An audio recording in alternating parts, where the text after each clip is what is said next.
A esta altura de esta miniserie, y para todos los amigos y amigas que han tenido la paciencia de seguir hasta acá, permítaseme hacer un alto y reflexionar sobre el sentido de este trabajo. El objetivo fundamental es entender que la historia tiene leyes, regularidades, y que se rigen en su dimensión por su base, por su motor, que es la confrontación de intereses, el torbellino de lucha que generan las ambiciones, los legítimos deseos de libertad, es decir, todo eso confrontado genera los nubarrones que impulsan hacia adelante la historia. Y la historia está, repito, sujeto a leyes. Esas leyes no se expresan como en la física newtoniana, no las podemos elaborar como una fórmula matemática. Las leyes de la historia se expresan como tendencias. Es decir, que una vez que uno encuentra el rumbo principal de la historia para este momento, para esta coyuntura, una vez que uno encuentra el rumbo principal, se da cuenta de que hay avances y retrocesos. Más aún, a veces, cuando uno está inmerso en un proceso, le cuesta más entender la línea general que avanza la historia, porque justamente puede estar zambullido en un pequeño periodo de retroceso. Esto es muy importante, saber encontrar las líneas generales que están sujetas a ley y las leyes de la historia que se expresan en la dialéctica de la historia. En ese sentido, lo que hemos querido hacer con una reflexión sobre nuestra tierra, antes y después de la creación del Estado oriental, una reflexión sobre nuestra tierra, son las racionalidades que rigen los distintos procesos. Así, por ejemplo, dijimos que la Liga Federal de los Pueblos Libres, entre 1814 y 1820, que dirigió José Artigas, era una política de alianzas. Esa es la base de la Liga Federal. Entre los sectores más humildes, incluyendo los negros y los indios, con los hacendados cimarrones, los hacendados que viven en el campo, y también con hacendados provincianos, que muchas veces tenían hasta esclavos, pero que en un nivel más amplio se unían al artiguismo a los efectos de proteger su producción del puerto central y del directorio de Buenos Aires. Eso fue la Liga Federal. Cuando hablamos de los 33 orientales, hablamos de la confrontación que había en la Cisplatina entre un sector de la trata negrera, que estaba encantada con ser provincia del Imperio de Brasil, y los sectores saladeristas y de grandes hacendados que querían proteger sus productos y no les gustaba el liberalismo absoluto que imponía en la provincia cisplatina el Imperio brasilero. Cuando hablamos del Estado oriental recién nacido, al que vimos como una manipulación británica que viola la voluntad en ese momento del pueblo oriental, la voluntad en ese momento del pueblo oriental era integrarse a las Provincias Unidas y recuperar el sueño artiguista.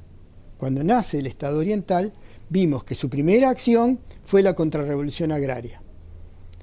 Podríamos hablar de Salsipuedes, podríamos hablar del Paso Bautista, podríamos hablar de todo el genocidio sistemático contra los pueblos indígenas, pero eso es parte de un proceso más global, que es lo que nos interesa acá. La contrarrevolución agraria de expulsar a los donatarios artiguistas y reasentar el latifundio como había sido en época colonial, aún en contra de las leyes de Indias, por la corrupción de los gobernantes de los cabildos. Entonces, eso es el Estado recién nacido. Ahí coexisten dos proyectos antagónicos, que son el proyecto de los proteccionistas y el proyecto de los liberales absolutos, que van a generar la Guerra Grande de 1836 a 1851.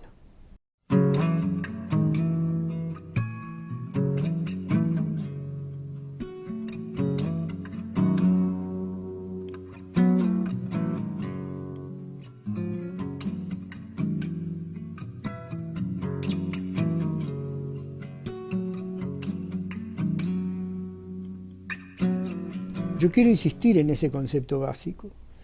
Ninguna dictadura es un capricho, ninguna lucha popular es un sacrificio deportivo, sino que realmente tiene razones profundas, y encontrar las leyes que rigen la historia. Es importantísimo para iluminar después la racionalidad de cada hecho concreto. Decíamos que en el siglo XIX el Estado tutelado, el Estado oriental, que no era realmente libre, eso se vio en la Guerra Grande, la intervención extranjera por todos lados. Garibaldi quería hacernos una colonia italiana, por ejemplo. En todos estos procesos nosotros vemos cómo la confrontación de intereses sociales, de clase, va rigiendo el motor de lo que va avanzando. Pero yo quiero recordar de lo que estuvimos hablando la vez pasada, esa tragedia de la Triple Alianza, de la guerra de la Triple Alianza, el genocidio contra el hermano pueblo paraguayo. Y no podemos decir así en plural, invadimos el Paraguay. El pueblo oriental, igual que el pueblo argentino, igual que los pueblos brasileros, no querían para nada esa guerra. Fueron los tiranos, los Mitre, los Venancio Flores, el emperador, que nos llevaron a esa guerra sangrienta, instigada por Inglaterra, que no podía invadir el Paraguay, porque Paraguay no tenía costas. Y entonces tenía que jugar una geopolítica de alianzas con aliados locales, tiranos locales, para derrotar al Paraguay. La guerra del Paraguay marcó la historia del Uruguay y es uno de los episodios que más se quiso enterrar, pero explica la racionalidad servil del Estado oriental en esos años. También dijimos que nada es blanco y negro totalmente. También en el Estado oriental surgieron estadistas, ya en la segunda mitad del siglo XIX, que empezaron a pensar que ya que teníamos esa inmensa riqueza ganadera y esa renta diferencial de la tierra, podíamos aspirar a un poquito más como razón de Estado.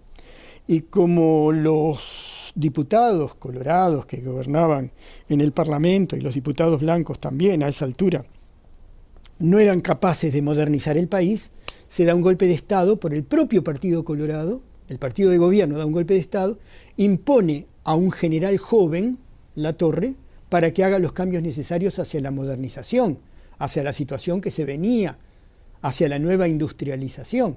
Y los cambios los hace este dictador joven, que incluso pone en el Ministerio de Educación a José Pedro Varela. Es decir, hay que entender el concepto de modernidad por encima de ideologías, el concepto de modernidad y de tratar de adecuarse a las nuevas situaciones. Y el siglo XIX se cierra con un hecho mundial que, como siempre, va a tener un enorme impacto en el Estado oriental, un Estado tan dependiente, tan pequeño, que tanto dependía del mercado exterior y del mundo exterior. Es un proceso que se da en el seno de los países ricos capitalistas. Hasta el siglo XIX, ellos necesitaban la trata negrera, los barcos se hacían en Inglaterra, necesitaban la trata negrera para tener esclavos en minas y en plantaciones lejanas que abastecían la industria capitalista de los países desarrollados. Ahora se sustituye la trata por la exportación de capitales que hace que en los países más pobres se explote clase obrera, se extraiga plusvalía, pero sobre la base de una cuota de plusvalía ferozmente superior y las condiciones inhumanas prácticamente de esclavos siguen vigentes en el resto del mundo. Pero estos hechos nuevos, este nuevo que va a conducir a un reparto mundial mucho más nítido, mucho más claro, va a obligar también al Estado oriental a sumarse a esa racionalidad.